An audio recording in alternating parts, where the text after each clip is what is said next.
Hello everyone and welcome to my review of Anatomy of a Scandal. It's a new Netflix show starring Rupert Friend, Sienna Miller, Michelle Dockery and Naomi Scott. This show first came to my attention when I saw Michelle Dockery's name. I'm a fan of her from her Downton Abbey days, so I thought I should give this series a go. And when you see these names attached to a TV series, you get this idea that a group of attractive and beautiful people are involved with a scandal. And that should make you interested enough to give this series a go, right? So I went ahead and gave it a go. To summarize my thoughts on this show, I'm not super impressed with the whole thing. When you see the trailer for the first time, it will show you, oh, it's coming from the creators of Big Little Lies and The Undoing. But you don't really get the same vibe from this show. I was not happy after the first few episodes. I only continued watching this show because I have already seen the first few episodes, so I might as well finish the rest of it. And to find out what really happened, who's the real victim and blah blah. And it's a limited series with only 6 episodes, so that says a lot when you have already seen the first few episodes and you're still not invested. But overall, it's a below average show that can work as a time pass series, but nothing more than that. Now let's go in detail about the show, what I loved about it, what I hated about it. But fear not, this is a spoiler-free review, so I won't be spoiling your experience if you do decide to watch this series. So let's get it. As I mentioned here, all the cast are beautiful and good-looking people, and they're living their best life possible.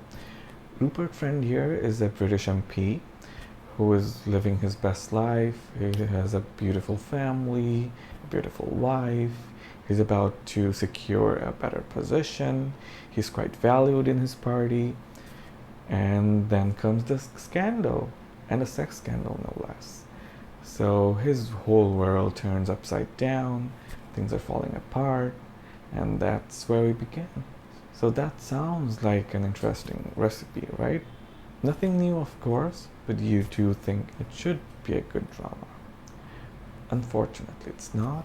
In the sex scandal, there is an accuser, of course, but the accuser here actually doesn't get enough screen time.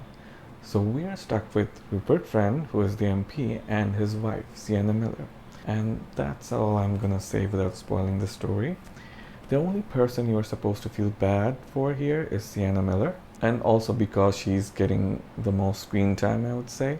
So you do have to root for her, otherwise the show just doesn't work.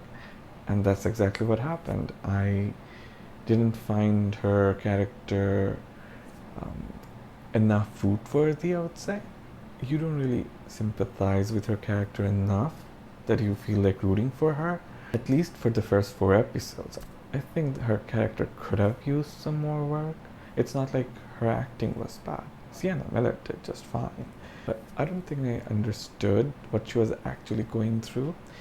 The situation is definitely tough for anyone. There's a scandal going on, your husband is the MP, all the cameras are on you, so even if you feel bad, and even if you are not happy with your husband, you have to pretend like everything is going well, and you have to keep supporting him.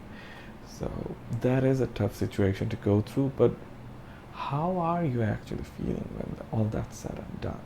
And you don't really get a real sense of that. Maybe if she had a friend, she can express real feelings with her. There are some bits and pieces, there are some character moments when you see glimpse. There are some moments where they try to show you that, but I don't think those moments were good enough.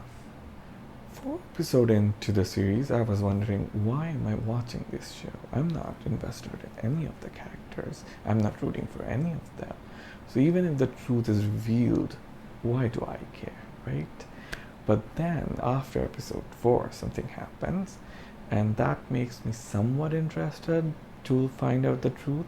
You are expecting a lot from your audience if you think at the end of episode 4 you should bring out the big guns. Because I don't think a whole lot of people will be watching that far. It was not like someone was investigating actively and you are following with that person. That's not what's happening here. It's just they're living their life, the scandal appears, and they just have to handle the situation, and we're just going through the situation with them. There's no one investigating here, really. It's not really even a courtroom drama. So even that part is not. That part is interesting enough, but that's not the main heart of the story here. Like I mentioned before, I'm a fan of Michelle Dockery, but her screen time is not enough for me to like, oh, there's Michelle Dockery, I should just keep watching it for her. She's not here enough. Even the twist may not work well enough for everyone, but it did make me feel sad for one of the characters, so I was interested to find out the truth. But I have already seen 4 of the episodes and there are only 2 more left. So if you're not rooting for any of the characters by episode 4, you don't really care about whatever happens after. Another issue I have with this show is that sometimes they took this artistic decision of showing you things rather than acting it out. For example, if someone breaks a shocking news to you, you will feel bad and you can just show that with an expression, right? But they will go out of their way to show you how it just blew the person away. Like maybe he was hit by a bullet or something. And this is an example. This is not what actually happened. But that was quite shocking to me. I was wondering, is that a joke? Is that a dream sequence? But no, it's not. It's just an artistic way of showing you what the character was feeling in that moment. I didn't like that either. That scene just didn't work for me at that particular time. Overall, if you do manage to sit down and watch the whole thing, you won't be too disappointed. But the main challenge here is to actually sit down and watch all the 6 episodes. That's where you'll have a problem, and I don't think a whole lot of people will be watching that far. And I don't think it has to do anything with the actors themselves. They did a good job.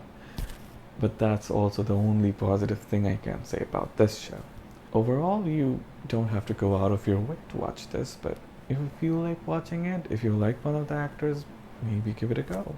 But don't expect to be blown away or anything. That's all I have to say about this show. Please leave a comment if you agree with me or disagree with me. I would love to hear from all of you. Thank you so much for watching, and I hope you'll be back for more. Take care.